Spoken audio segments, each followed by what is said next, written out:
A very good morning to one and all present here. Students, today we will discuss our first chapter of social science, that is in political science, chapter 1. What is democracy? Why democracy? As you all know that in our world, most of the countries are having democratic governments. Some are non-government also. So we will discuss why we need a democratic government and what is its definition. In this chapter, our aim is to understand the bare minimum features of the democratic government. It is the most prevalent form of the government in the world. As you know that democracy is considered as the best form of the government. In this chapter, we will discuss features, its merits and demerits, and its characteristics. So let's start with the first point of this chapter. What is democracy and why democracy? The first one is its definition. As Abraham Lincoln, former president of America, said that democratic government is the government of the people, for the people, and by the people. It is considered as the best form of the government. It means this government is formed by the people, it is for the people and by the people. Meanwhile, here all the powers are consisting in the hands of the people. People are considered powerful instead of any individual. In a simple definition, when we start this chapter, we discuss that democracy is a form of government in which the rulers are elected by the people. Here the term ruler refers to the leader or the head of the nation or the representatives who are elected by the people. Meanwhile, they are elected by the people. In this type of government, people, they elect them through the election process.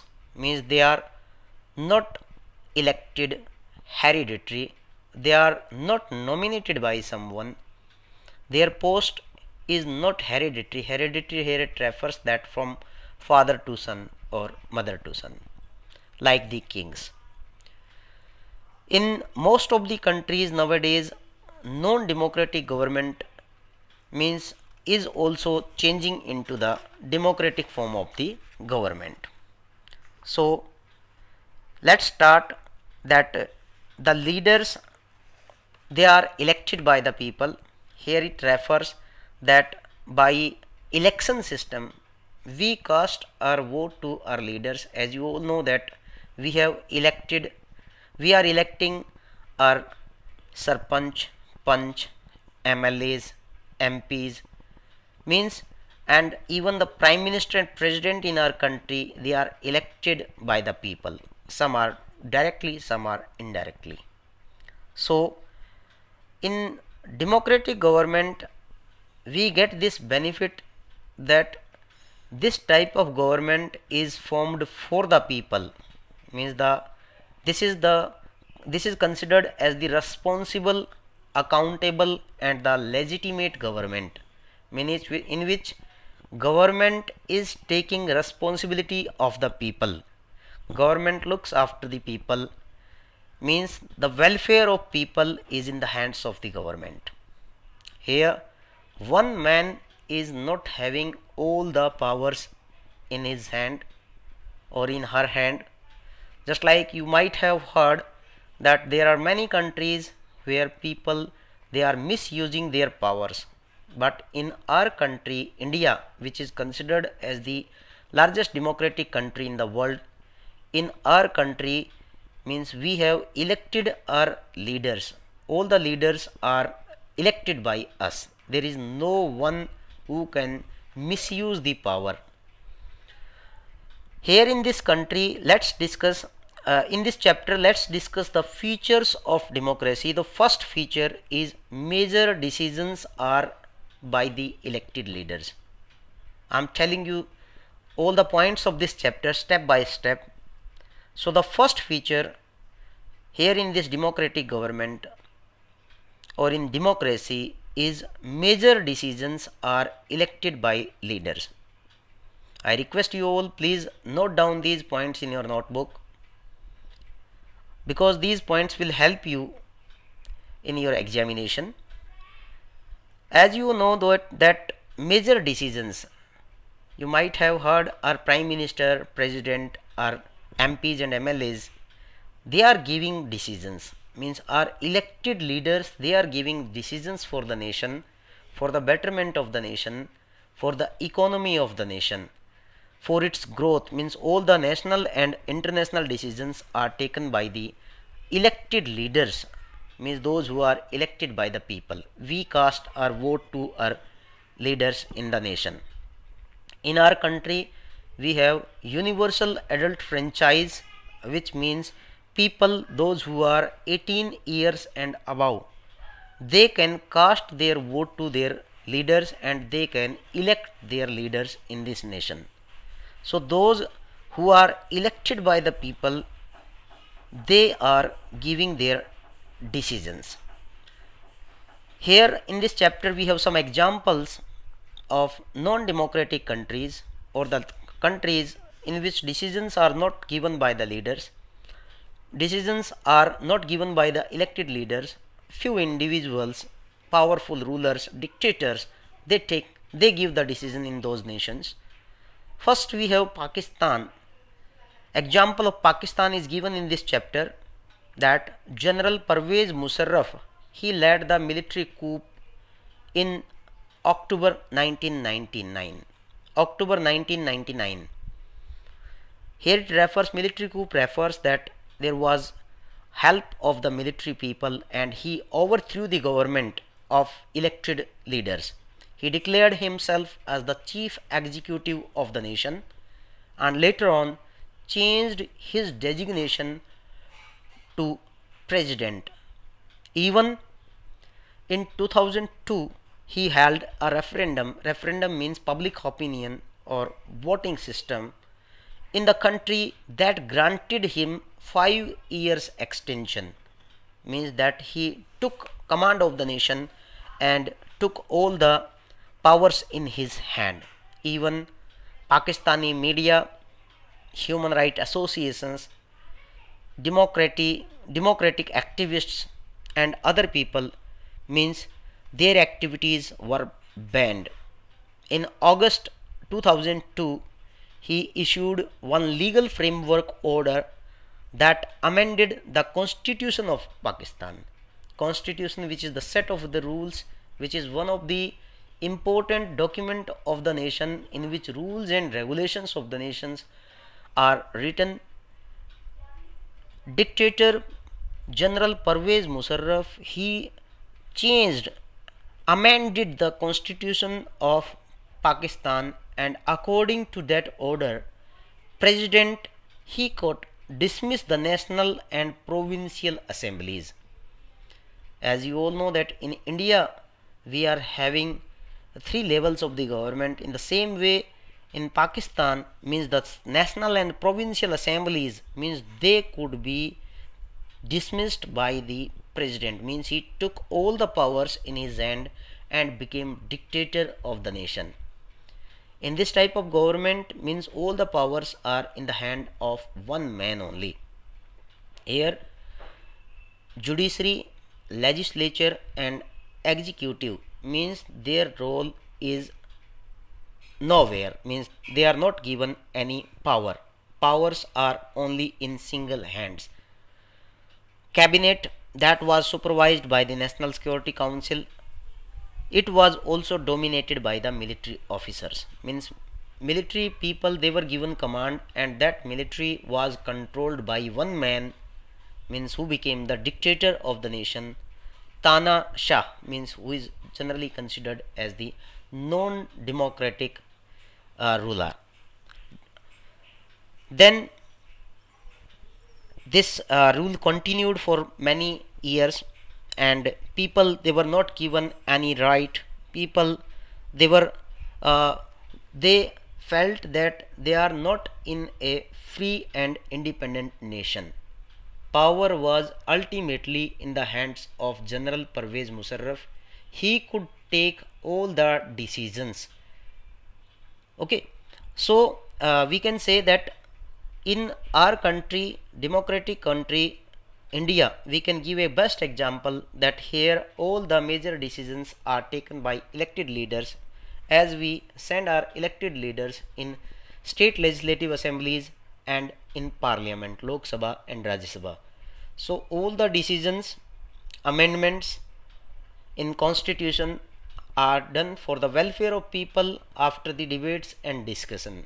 It's not possible that only one man is taking all the decisions in our country.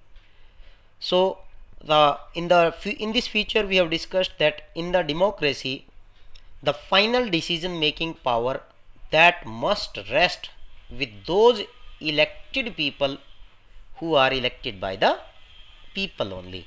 Means this is the one of the first feature of democracy, that power is in the hands of the elected leaders and the major decisions are taken by them.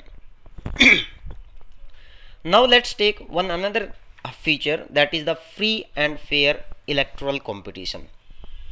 Free and fair electoral competition, here it refers that in democratic nation, independent election commission is appointed. Independent election commission is there in this democratic type of government, and state election commissions are also there, means which are free from the pressure of any leader. Independent election commission can take decisions fairly. Elections are also held regularly in the democratic nations, as well as fair election competitions are there. Meanwhile, there is no use of malpractices. In these elections, people, they are not forced to cast their vote by pressure. They can choose their leaders, cast their votes without any pressure. In this chapter, we have one example of China, that in China, Chinese parliament, which is also known as National People's Congress, it has power to appoint the president for the nation. It has nearly 3000 members who are elected from all over China. Some members are elected by army too. Before contesting election, a candidate needs the approval of Chinese Communist Party. Please pay attention on this line. This is very important, that before contesting election, a candidate needs the approval of Chinese Communist Party. It means people, they need approval. Chinese Communist Party has to give approval to the candidate, whether the candidate can be elected leader or not. It means in that country, person who are in favor of Chinese Communist Party, only they can take the approval. In simple ways, that you can't oppose the policies of Chinese Communist Party. The government is always formed by Chinese Communist Party.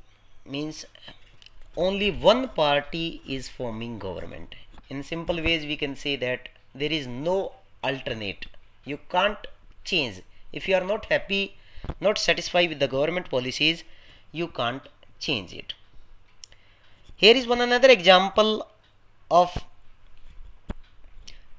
this free and fair election, that is the example of Mexico. In Mexico, since its independence in 1930, Mexico holds election after every 6 years to elect its president. After every 6 year, elections are held in that country. This country is never ruled under a military or dictator rule, but You will be surprised to know that until 2000, means for 70 years continuously, every election, means elections were won by only one party, that is PRI, known as Institutional Revolutionary Party. Opposition parties, they did contest elections but never managed to win. Mean opposition parties are contesting elections but they are not winning the election. The reason that this party PRI, or Institutional Revolutionary Party, is using many dirty tricks. Dirty tricks here it refers to win the election, means they are using bribery, malpracticing, they are forcing the candidates, forcing the voters to cast their vote in favor of one party only. Here you can see two examples we have discussed, one of China, one of Mexico. In these two examples you can clearly understand that in non-democratic nations, people, they are not given right, they are not given freedom, they are not given any right to choose their leaders or to contest elections. So sorry, a democracy must be based on free and fair election, where those currently in power, they have a fair chance of losing. Meanwhile, this is one of the feature that those who are currently in power, for example, one party is in power, means that party may lose, although that party may continue for few years, few more years, but there has to be a possibility that party may lose the election if that party is not doing public welfare work, if that party is not doing work for the people. So people may change that government, but in these two nations we have seen that people, they do not have any choice. One another feature of democracy, note down, that is one person, one vote, one value. It means one person, suppose I, one vote, my vote is one, I can cast my one vote, and one value, meanwhile that value of that vote is also one. Do you think that it is there in all the countries? No. There are some countries where one person's value of vote is not one. We will discuss. Here are some examples. In Saudi Arabia, Saudi Arabia is one of the nation, women, they do not have right to vote. Means there is a discrimination. Universal adult franchise, you might have heard before some time, that each and every individual of the nation who is 18 years and above, men, women, all transgender, means they are having right to vote. But we are discussing here that in Saudi Arabia, women do not have right to vote, they are not given right to vote, means there is a discrimination.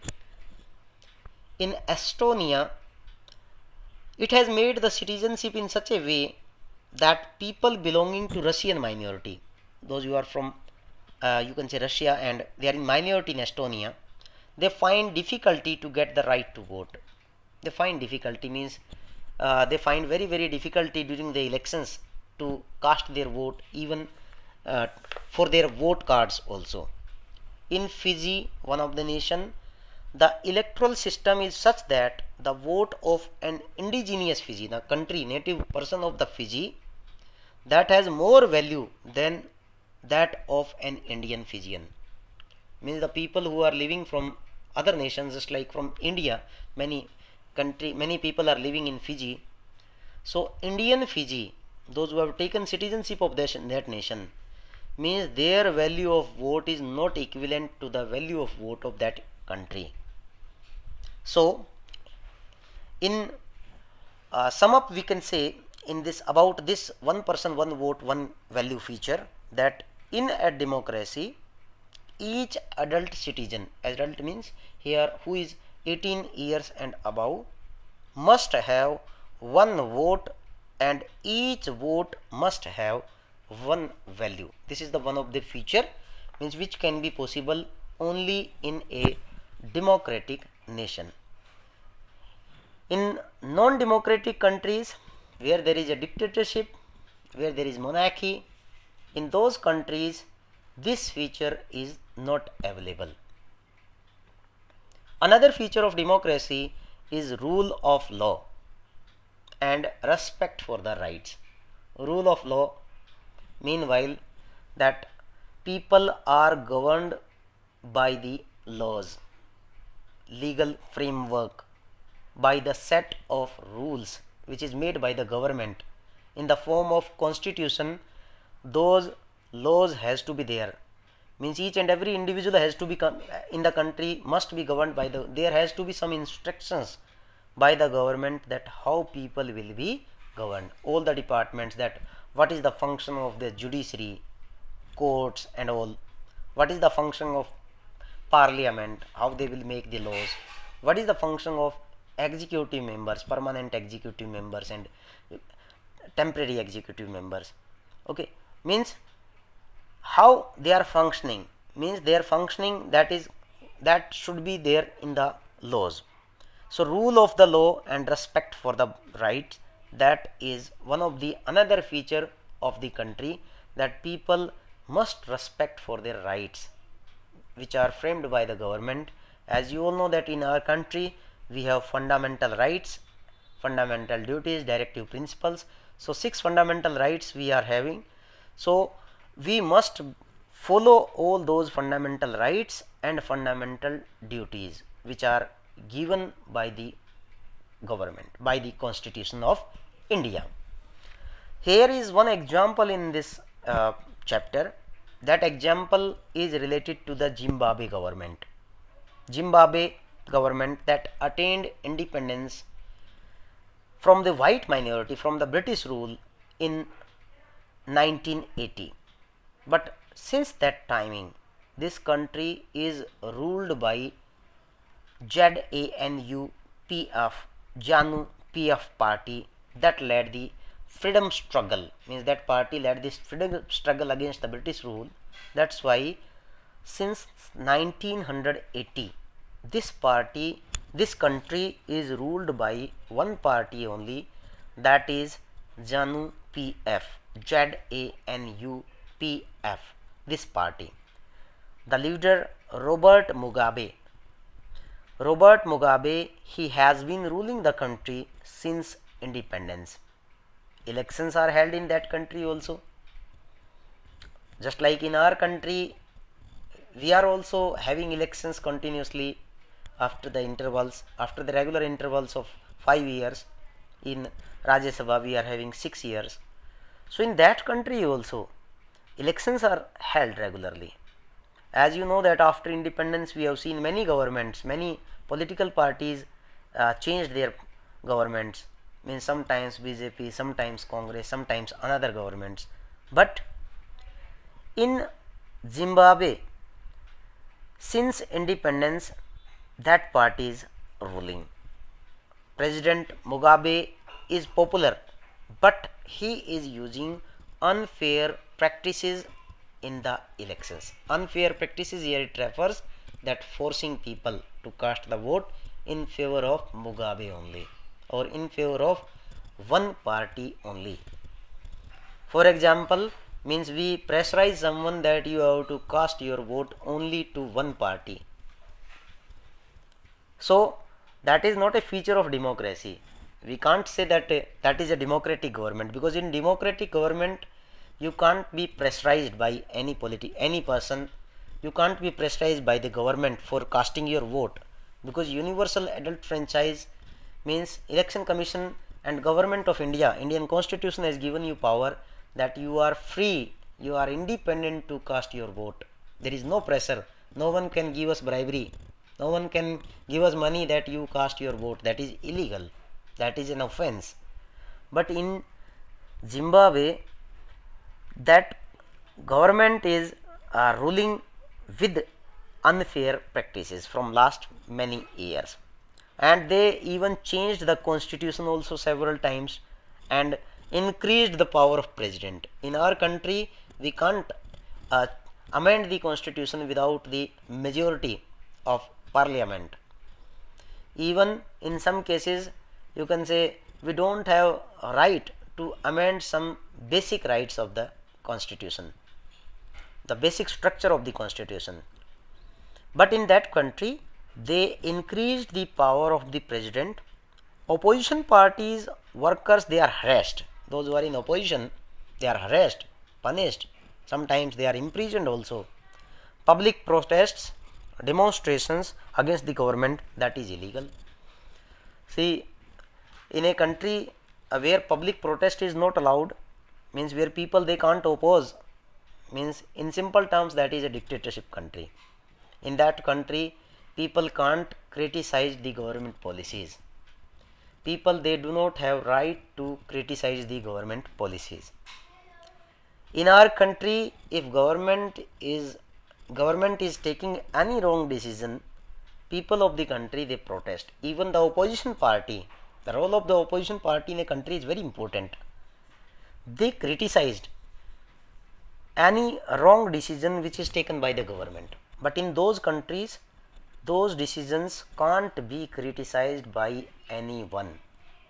I suggest each and every student to please note down these points and listen me very carefully, that we are discussing about the Zimbabwe government, that in that country people are, opposition party leaders, they are harassed and they are not having any right to criticize the government.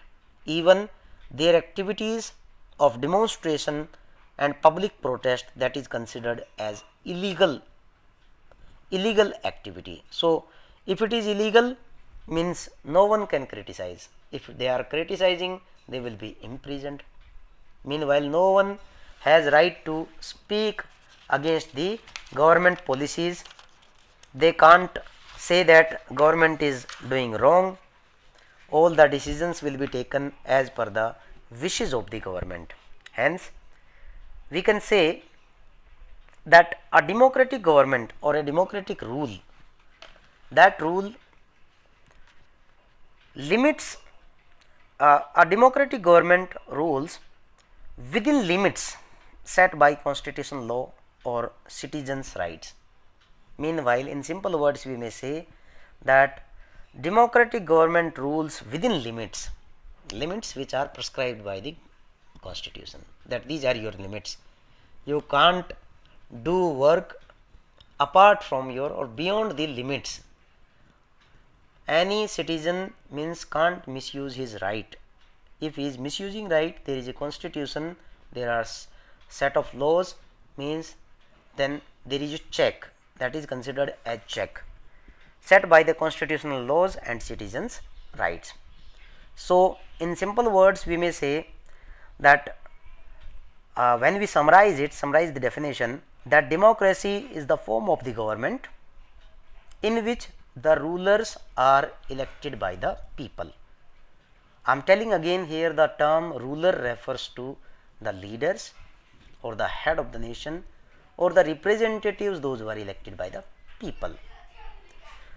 As rulers are elected by the people and they take all the major decisions of the country. As you have seen, India is the best example of democracy, that in our country most of the decisions are taken by our parliament, and parliament means in which we are sending our representatives, those who are elected by us, they are representing people.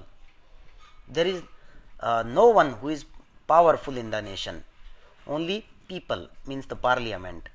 Even prime minister and president, they can't misuse their powers. If they misuse their power, there is check that by impeachment process, means they can be also removed, or there can be some decisions taken by the parliament.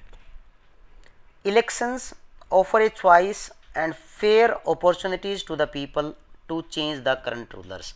Here we can say, in features we have discussed that election, free and fair elections are there. Free and fair elections means independently you can cast your vote. After the age of 18 years, means all the people, they are given universal adult franchise, they are given independent rights, they are given rights that they can change their government, they can elect their leaders. This choice and opportunity is available to all the people on an equal basis. As you all know that in Indian Constitution, in the fundamental rights, first fundamental right, that is in Article 14 to 18, that has given us right to equality, that all people in our country are equal. There is no discrimination. In fundamental rights from article 14 to 18, it is given that there is no discrimination on the basis of caste, color, creed, gender, etc. We can't be discriminated. Okay, so here in democracy, this is the opportunity to the people that they are given equal rights. The exercise of these choice leads to a government limits by basic rules of the constitution and citizens' rights. As we have discussed in one of the feature, that constitution limits our power. Some powers are limited, means we can't misuse our powers. So in this session we have discussed about the key features of democracy. I hope you understood, and as a recap of the topic, I am telling you that we have discussed the key feature, the definition of democracy, that it is the government of the people, for the people, by the people, where people are more powerful. We have discussed some of the key features, that democracy, in democratic government, rulers or the leaders, they are elected by the people. Major decisions are by elected leaders. We have discussed that free and fair election system is there in our country. There is no pressure, people are given independence. We have discussed that one person, one vote, one value. Each individual has given voting right, and that is without any pressure, they can cast their vote. We have seen some examples also. Rule of law and respect for the rights, that in our country we have rule of law. Rule of law, here it refers that government has given, constitution has given some rights, and there is a limit of each and every individual's right. I hope you understand this topic. This is very important topic. It will help you to understand other chapters of this book. Even in class 10th also you can get the help from this chapter, because without understanding democracy, democratic government, democracy means government of the people, without understanding this you can't go ahead in political science. So I hope you understand. Note down your points and make some important points in your notebook. We will discuss some more points, another part of this chapter, that why democracy, what are its demerits, in the another video. Thank you and have a nice day.